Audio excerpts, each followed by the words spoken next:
The phone call came on a Tuesday afternoon while I was sorting through Elena's jewelry box, something I'd avoided for 14 months since her funeral. The voice was polite, professional, a luxury watch dealer from Monaco. I'm Liam Cooper, 62, built a logistics company from nothing, and lost my wife Elena 14 months ago in what I believed was a tragic accident. I thought the worst thing that could happen to our family already was, but I was wrong. Mr. Cooper, I'm calling about the Rolex Submariner we purchased from your son Paul 3 months ago. There's a small issue with the paperwork, the caller said. I set down Elena's pearl earrings, the ones I'd given her for our 20th anniversary. I'm sorry, there must be some mistake. That watch belongs to my late wife. Sir, your son, Paul Cooper, sold us this watch in May for $18,000 cash. He said it was part of settling family estate matters. The room started spinning.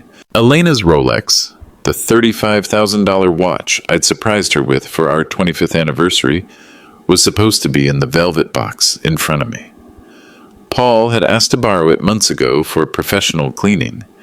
He'd never returned it because he'd sold it for half its value to fund what the dealer cheerfully described as a Grand Prix weekend package at the Hotel Hermitage. My son had sold his dead mother's most precious possession to pay for champagne and yacht parties in Monaco. Sometimes betrayal hits you like a freight train.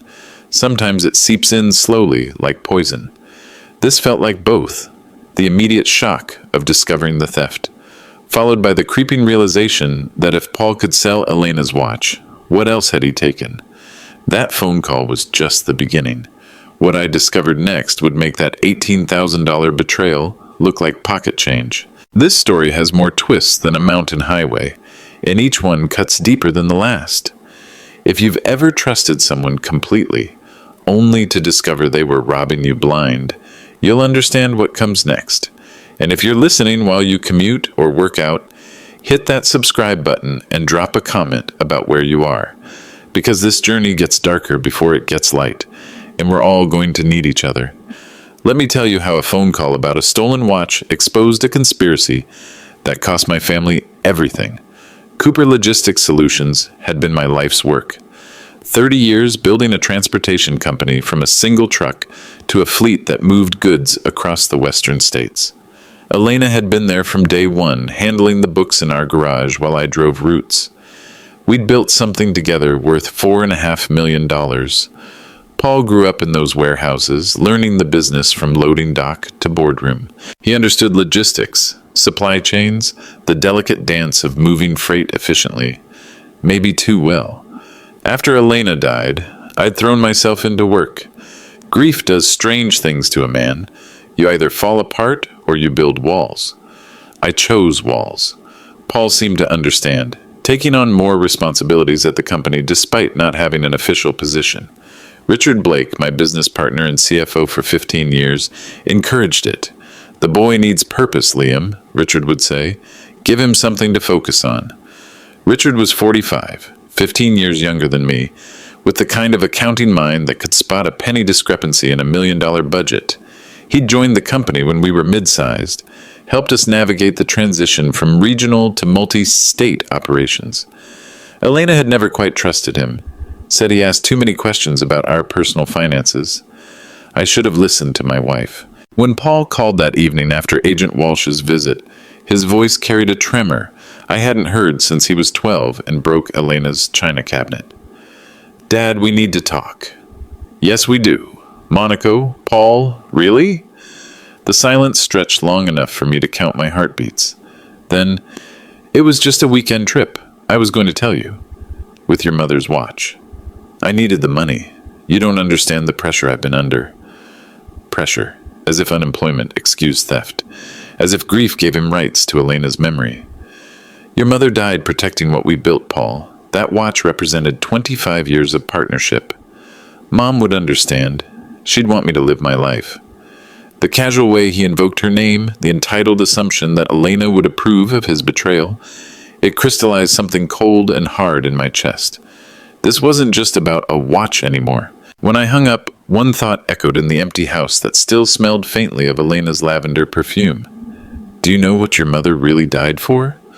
Paul showed up at my door the next morning looking like he'd slept in his BMW. Designer stubble, wrinkled shirt, the kind of carefully constructed casualness that costs money. Money I now knew he didn't legitimately have. "Dad, before you say anything, you sold your mother's watch to fund a Monaco vacation." He had the grace to look ashamed, for about 3 seconds. "It was Grand Prix weekend. Do you know what kind of networking opportunities that represents? I met investors, potential partners. It was a business investment. $18,000 for a weekend of champagne and pretending to be someone you're not. The watch was just sitting in your drawer. Mom's gone, Dad. She's not coming back to wear it." The casual cruelty of truth delivered without empathy. Elena always worried Paul lacked emotional intelligence, that his MBA had taught him to think of people as balance sheets. She'd been more right than either of us knew. "What investors, Paul? What business?" His eyes shifted left, Elena's tell for when he was lying as a child. "Cryptocurrency ventures, blockchain logistics, the future of transportation." "Show me the business plan." "It's not that simple. Show me receipts from Monaco. Show me contact information for these investors." The silence grew uncomfortable. Paul ran his hand through his hair, a gesture so familiar it hurt. "I stayed at the Hotel Hermitage. The Grand Prix package was $40,000 for the weekend." Mathematics has a way of cutting through lies. $18,000 from the watch sale. Where did the other $22,000 come from? "Paul, you're unemployed. Where did you get $40,000 for a hotel?" Another silence. This one lasted long enough for me to understand that my son, my only child, the boy I'd taught to drive in Cooper Logistics parking lots, was deeper into something than a simple theft. "There are resources you don't know about, Dad." Resources, not savings, not loans from friends. Resources. "What resources?" "Maybe you should ask Richard." The way he said it, casual, almost throwaway, made my skin crawl. Richard Blake, who'd been asking about my health insurance lately. Richard, who'd suggested I consider early retirement just last month. "What does Richard have to do with your Monaco trip?" Paul's phone buzzed. He glanced at it and his face went pale. "Dad, I have to go, but we should continue this conversation soon. Real soon." He was backing toward his car before I could respond. That expensive BMW that somehow stayed current despite his unemployment. As I watched him drive away, Agent Walsh's words echoed. "There's more we need to discuss about your son's recent financial activities." "Do you remember what your mother died for, Paul?" Agent Walsh arrived at my office the next morning with a briefcase that looked government-issued and serious.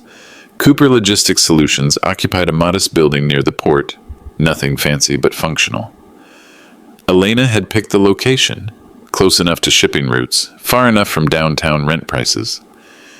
"Mr. Cooper, what I'm about to show you falls under an ongoing federal investigation. You cannot discuss this with anyone, including family members." She opened the briefcase and withdrew a manila folder thick enough to choke a horse. "Your son Paul didn't just sell a watch. He's been using luxury goods as collateral in a money laundering operation that spans 3 states. And the photographs were clear. Paul at various high-end auction houses, Paul meeting with men in expensive suits, Paul signing documents. In every image he looked confident, professional. Nothing like the unemployed son who'd been crashing at his apartment for 6 months. "This is Pacific Holdings, LLC." Agent Walsh pointed to incorporation documents. "Delaware company established 8 months ago. Paul Cooper listed as managing director. 8 months ago, 2 months before Elena's accident. I've never heard of Pacific Holdings. According to bank records, Pacific Holdings has received transfers totaling $850,000 from Cooper Logistics Solutions accounts over the past 6 months. The room tilted. $850,000. More than my annual salary. More than most people see in a decade. That's impossible. I would have to authorize transfers of that size. Agent Walsh opened another folder.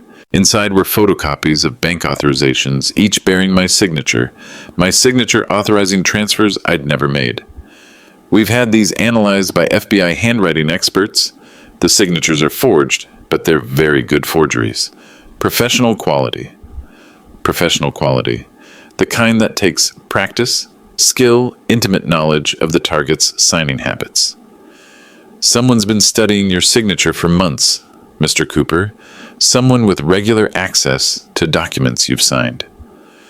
Paul grew up watching me sign contracts, invoices, payroll authorizations. He'd seen my signature thousands of times. But Paul wasn't sophisticated enough to orchestrate something this complex. Agent Walsh, my son may be a thief, but he's not a money laundering mastermind. No, sir, but his co-conspirator is. She placed another photograph on the desk. Richard Blake shaking hands with Paul outside Wells Fargo's downtown branch. The timestamp showed 3 days after Elena's funeral. Richard Blake, your CFO. 15 years with the company, complete access to financial systems, intimate knowledge of your business operations and personal habits. Everything clicked into horrible focus. Richard suggesting Paul take on more responsibility. Richard asking about my health, my retirement plans. Richard recommending that Paul get more involved in financial operations. They've been planning this for how long? Email evidence suggests the initial planning began 10 months ago, the month before your wife's accident. Elena's accident. The way Agent Walsh said it, with just enough emphasis to suggest it might not have been an accident at all. What aren't you telling me about my wife's death? Mr. Cooper, that falls under a different investigation, but I can tell you that Detective Ray Morrison from the state police has been asking questions about brake failures on late model vehicles. My hands started shaking. Elena, driving home from her book club on that rainy Thursday night, calling me to say she'd be late because the car was acting funny. The crash 20 minutes later, when her brakes failed completely on a curve she'd navigated thousands of times. Agent Walsh, are you telling me Elena was murdered? I'm telling you that Paul Cooper and Richard Blake have stolen nearly $1 million from your company using forged documents. Everything else is still under investigation. Nearly $1 million. Elena's life insurance had been $2 million. If something happened to me, Paul would inherit everything. The house, the company, the insurance money, the retirement accounts. Enough to set him up for life. What do you need from me? Your cooperation in a federal investigation. And Mr. Cooper, you might want to consider that Paul didn't just steal your money. He may have stolen your future. But Paul hadn't counted on one thing. His father built Cooper Logistics by outmaneuvering competitors who underestimated a trucker with an 8th grade education and the will to win. Harrison Mills had been Elena's attorney long before he became mine. Estate planning, business succession, the boring but crucial paperwork that protects families from financial disaster. Elena insisted we update everything annually: wills, trusts, power of attorney documents. Harrison, I need you to freeze every Cooper Logistics account immediately. Liam, that's a significant step. Are you sure? FBI forensic accounting significant. Paul and Richard have been forging my signature to transfer company funds. The silence on Harrison's phone lasted long enough for me to hear his secretary typing in the background. How much? $850,000 so far? Jesus Christ, Liam, I'll have injunctions filed within the hour. But within 2 hours, every Cooper Logistics account was frozen, pending federal investigation. Richard Blake would discover this when he tried to execute what FBI surveillance suggested was a final massive transfer scheduled for that afternoon. My phone rang at 3:47 p.m. Liam, what the hell is happening? The bank says our accounts are frozen. Richard's voice carried the kind of controlled panic that comes from watching carefully laid plans disintegrate in real time. FBI investigation, Richard. Money laundering, forged signatures. That's impossible. I handle all our banking relationships personally. Personally. The word hung between us like a confession. Yes, you do, don't you? Question is, how personally? Liam, you're not thinking clearly. Paul mentioned you've been under stress since Elena died. Maybe we should have this conversation when you've had time to process. The gaslighting was smooth, professional, suggesting I was mentally compromised, that grief had affected my judgment. Classic manipulation technique. Make the victim question their own perception of reality. Richard, the FBI has photographs of you meeting with Paul outside Wells Fargo. They have email chains discussing inheritance acceleration plans. They have handwriting analysis proving my signatures were forged. Silence. Then, we need to meet. We do. Cooper Logistics Conference Room. 10 a.m. tomorrow. Bring Paul. Liam, that might not be wise. 10 a.m., Richard. And Richard, bring your lawyer. I hung up and called Agent Walsh. They'll be there tomorrow morning. What do you need from me? Wear a wire, ask the right questions, and let them hang themselves with their own words. That evening, alone in the house Elena and I had shared for 32 years, I sat in her reading chair and thought about trust. Elena used to say trust was like a china vase. Beautiful, precious, and impossible to repair, once shattered. She'd been right about Richard from the beginning. Something about the way he looked at our financial statements, the questions he asked about succession planning, the subtle suggestions that I should enjoy retirement while I was still young enough. Elena had sensed the predator in him. The FBI wire was smaller than I expected, barely larger than a button, taped to my chest under a dress shirt Elena had bought me last Christmas. She'd said the color brought out my eyes. Harrison Mills arrived early, briefcase in hand, looking like a man preparing for war. Liam, once this meeting starts, there's no going back. You understand that? Elena would want justice. Elena would want you to be careful. But Elena was gone, and her killers were about to walk into my conference room, thinking they'd already won. They had no idea that sometimes the prey becomes the predator. Richard arrived precisely at 10 a.m., Paul trailing behind him like a guilty shadow. They'd coordinated their approach. Richard carrying himself with CFO authority, Paul attempting to project the wounded innocence of a misunderstood son. The Cooper Logistics Conference Room had seen thousands of business meetings over the years. Contract negotiations, employee reviews, strategic planning sessions. Elena had chosen the oak table, saying it projected stability and permanence. Today it would witness a different kind of negotiation.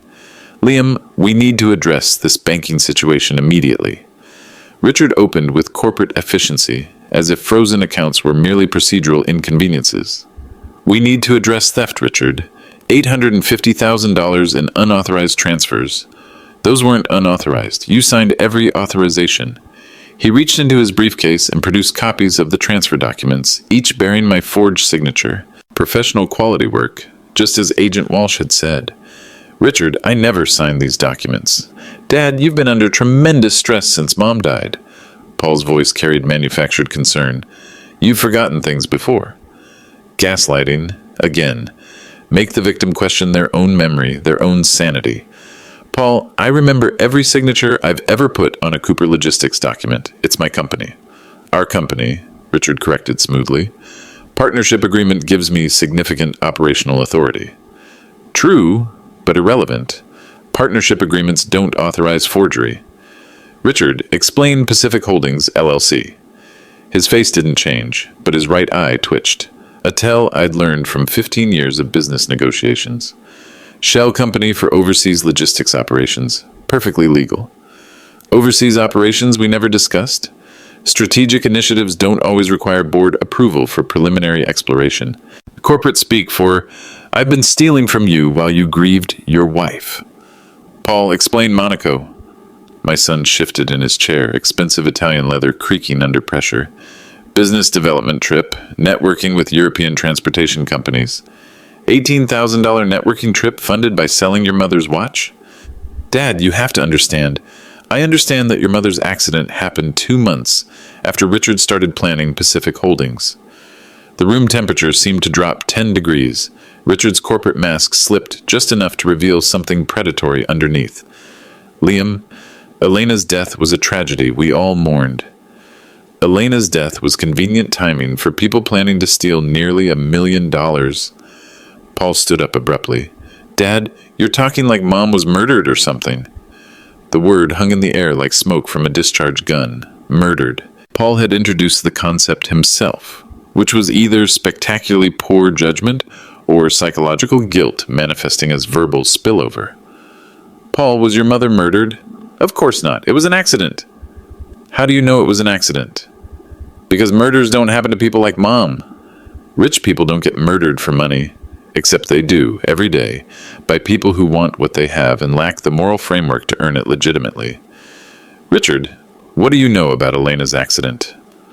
Only what the police reported. Brake failure on a rainy night.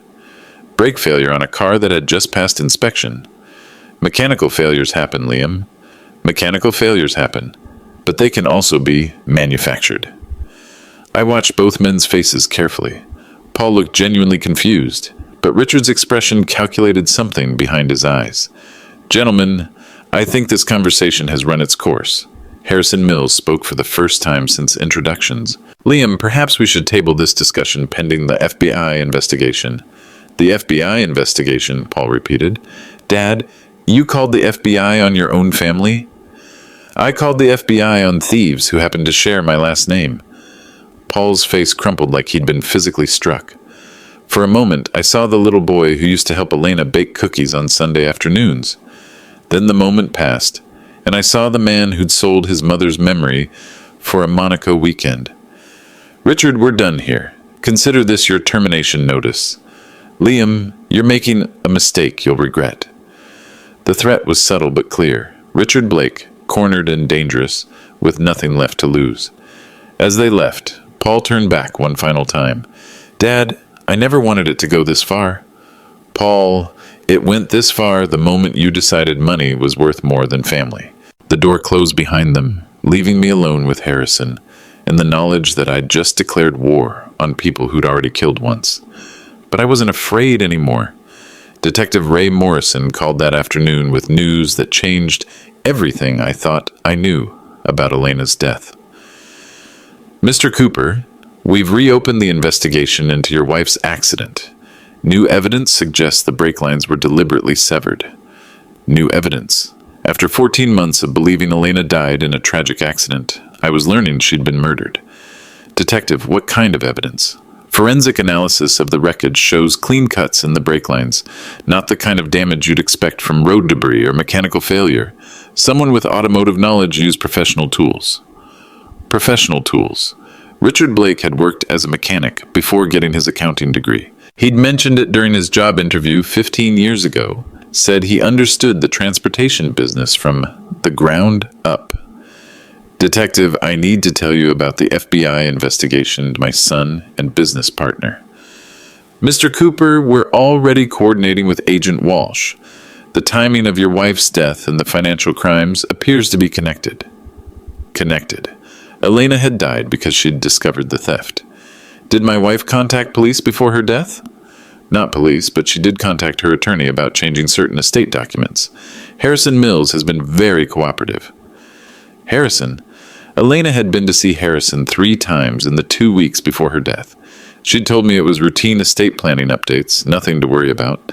But Elena never did anything routine when it came to protecting our family. Detective, what was Elena planning to change? Trust documents that would have prevented your son from inheriting if you died under suspicious circumstances. She was also planning to remove Richard Blake as a beneficiary of the company life insurance policy. Elena had known.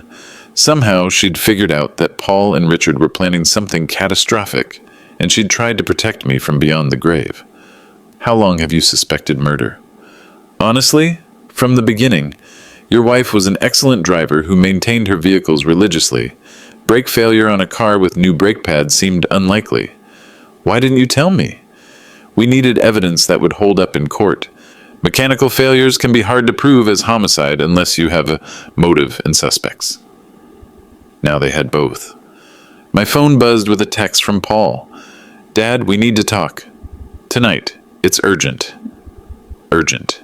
Paul wanted to meet after learning the FBI was investigating, after discovering the company accounts were frozen, after realizing his financial crimes were about to become public knowledge. I called Agent Walsh. He wants to meet tonight. Private conversation. Mr. Cooper, that could be dangerous. If they killed your wife to protect their scheme, then they'll try to kill me too, unless we catch them first. Agent Walsh was quiet for a long moment. We can wire you for the meeting. Get him to confess on tape. What if he's armed? We'll have surveillance teams positioned nearby. But Mr. Cooper, once we do this, there's no going back. Paul's your son.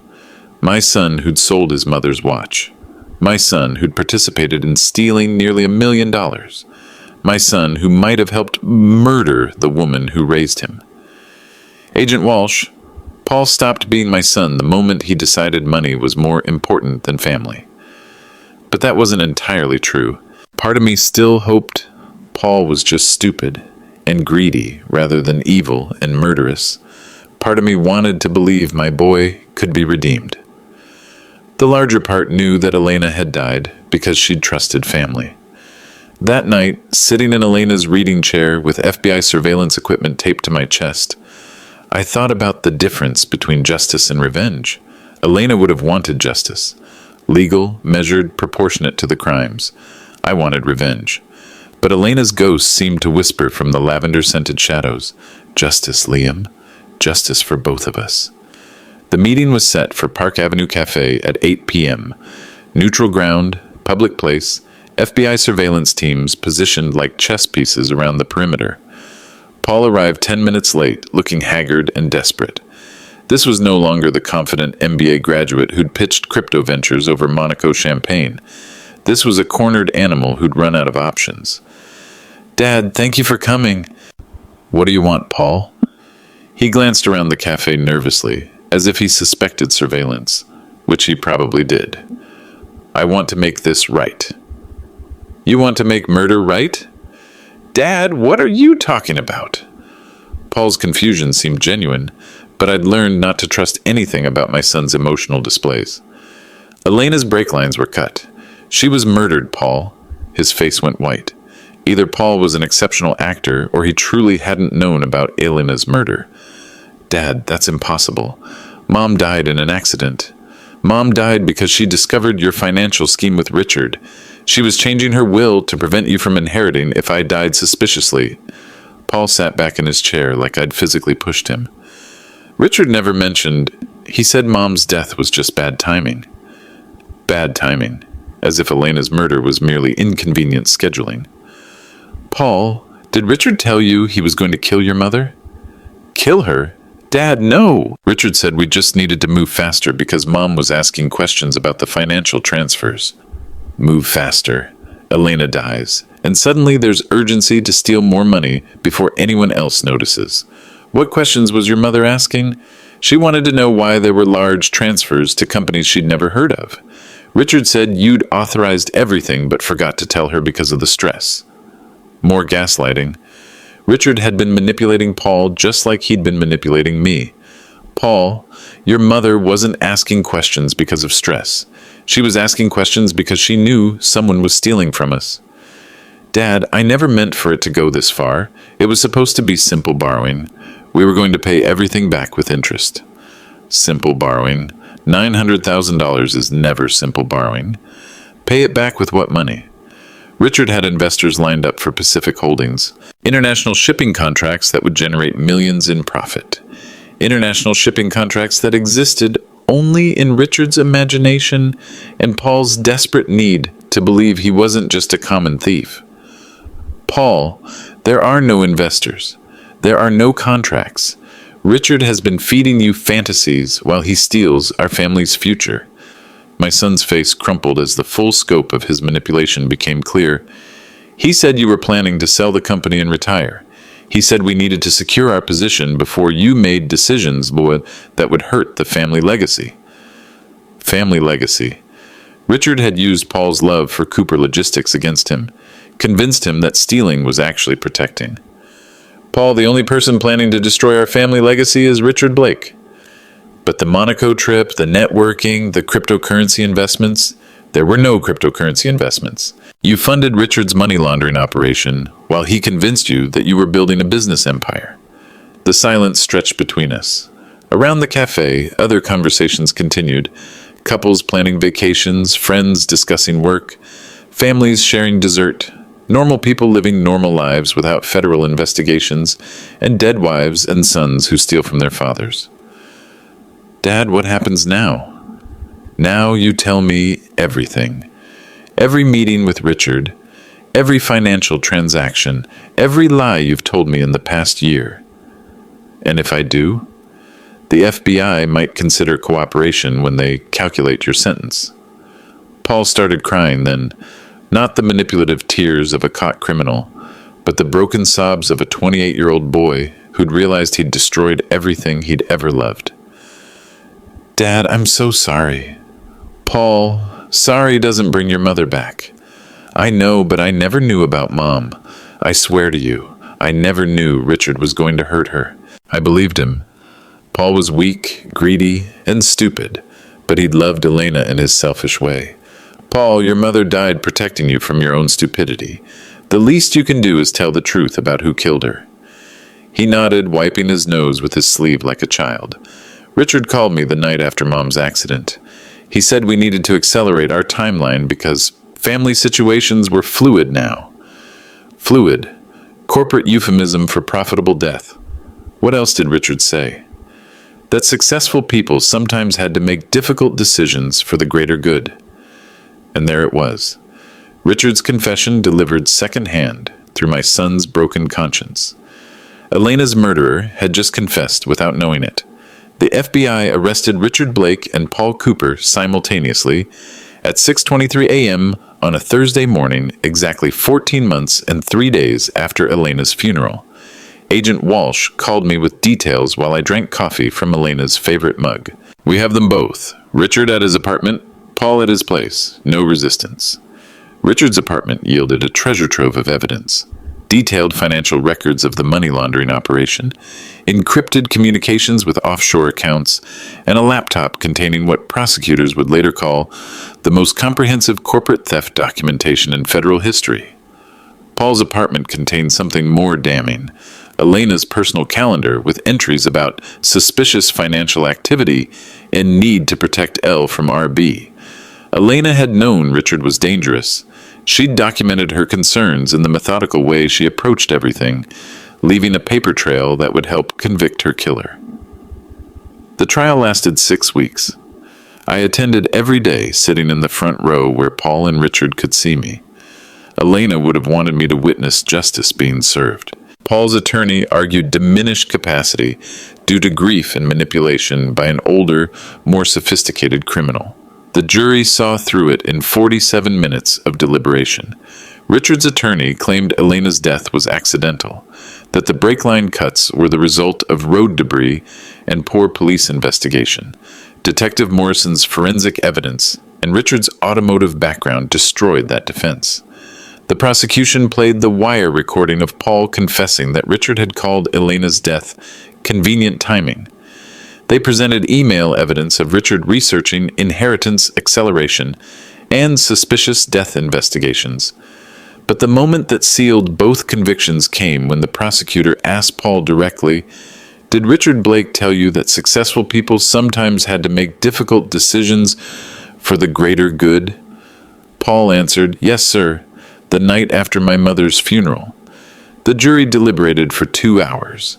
Richard Blake, guilty of first-degree murder, money laundering, corporate fraud, and conspiracy, 25 years to life. Paul Cooper, guilty of money laundering, corporate fraud, and accessory after the fact to murder, 15 years federal prison. Judge Patricia Hendricks looked directly at Paul during sentencing.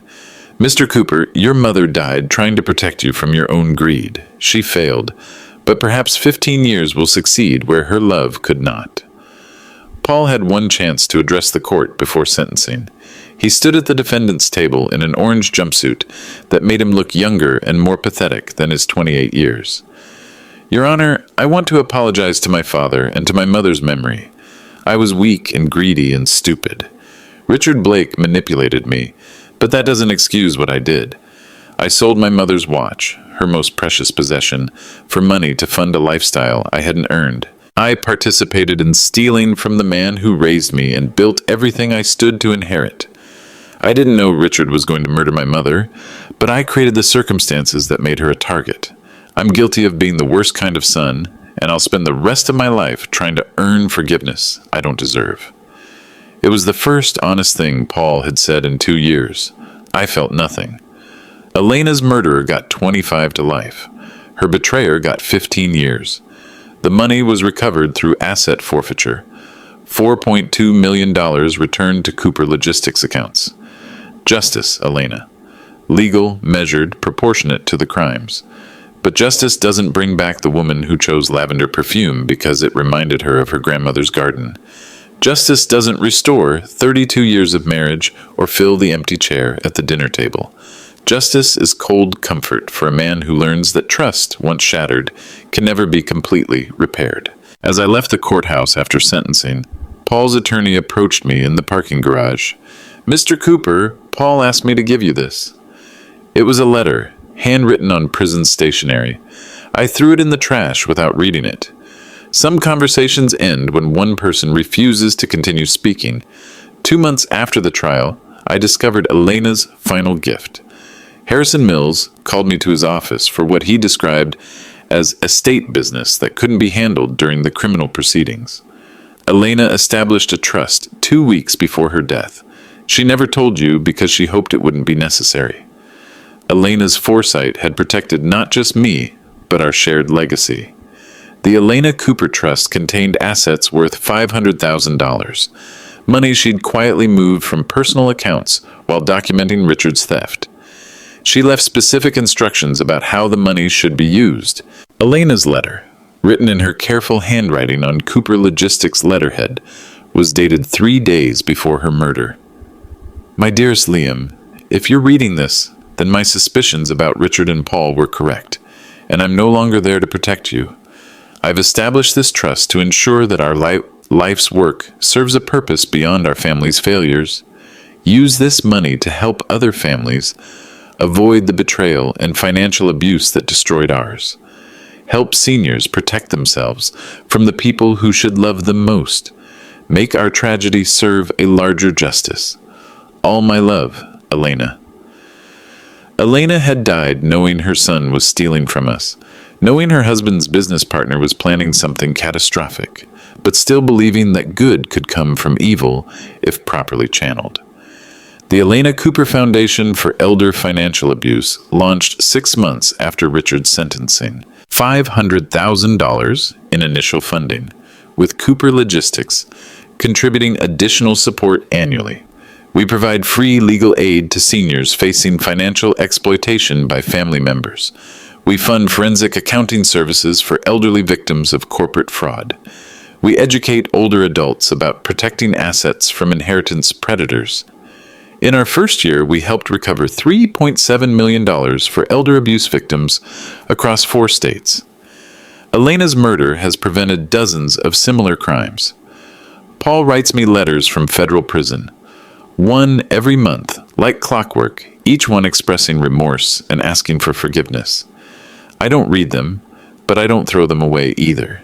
They accumulate in Elena's desk drawer, unopened testimony to a relationship that died with his mother. Maybe someday I'll read them. Maybe someday I'll visit him. Maybe someday the foundation will help a family whose son chose redemption over greed. But not today. Today, I have work to do. Seniors to protect. Families to save from the kind of betrayal that destroyed mine. Elena's lavender perfume has faded from our house, but her presence remains in every case we take, every family we protect, every predator we stop. Paul will serve 15 years and likely be released in 12 with good behavior. He'll be 40 years old, with most of his life ahead of him. Whether he uses that life to honor his mother's memory or repeat his father's mistakes will be his choice. I won't be there to see it. Some bridges, once burned, can never rebuild. But some legacies, properly tended, can bloom even in the ashes. If this story sounds familiar, it should. Elder financial abuse affects 1 in 10 Americans over 65. Family members commit 60% of these crimes. Most victims never recover their losses because they can't bring themselves to prosecute people they love. Elena couldn't prosecute Paul because Richard Blake murdered her first, but her death prosecuted them both. 3 years later, Cooper Logistics Solutions continues operating under new management. I kept the company name because Elena chose it, but I no longer run day-to-day operations. The Elena Cooper Foundation requires my full attention now. We've expanded to 12 states. We've recovered over $20 million for elder abuse victims. We've sent 43 financial predators to prison, including 7 family members who thought love would protect them from justice. It doesn't. Love without boundaries isn't love. It's enabling. Trust without verification isn't trust. It's naivety.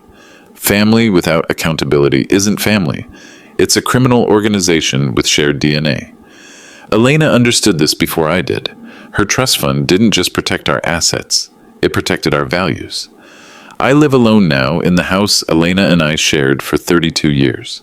The lavender scent is gone, but her presence remains in every decision I make, every case I approve, every family I help save from their own blood relatives. Paul's letters continue arriving monthly. 15 months of unopened correspondence from a son who learned too late that actions have consequences. I don't read them, but I don't destroy them either. They exist in limbo, like our relationship, neither alive nor properly buried. Richard Blake will die in prison. Paul will eventually be released to a world that doesn't owe him forgiveness. Elena is still gone, but her foundation ensures that other wives, other husbands, other parents won't suffer what we suffered, that families will recognize the warning signs we missed, that trust will be earned rather than assumed, that love will have boundaries. Some losses can't be recovered. Some relationships can't be repaired. Some trust can never be rebuilt. But some purposes can rise from the ashes of personal destruction. Elena's purpose lives in every family we save, every senior we protect, every predator we stop. If this story helped you recognize warning signs in your own family, share it. If you know a senior facing financial pressure from relatives, share it. If you work with elderly clients who might benefit from our services, share it. Elena died protecting people she loved from people she loved. Don't let her death be meaningless. Make it count.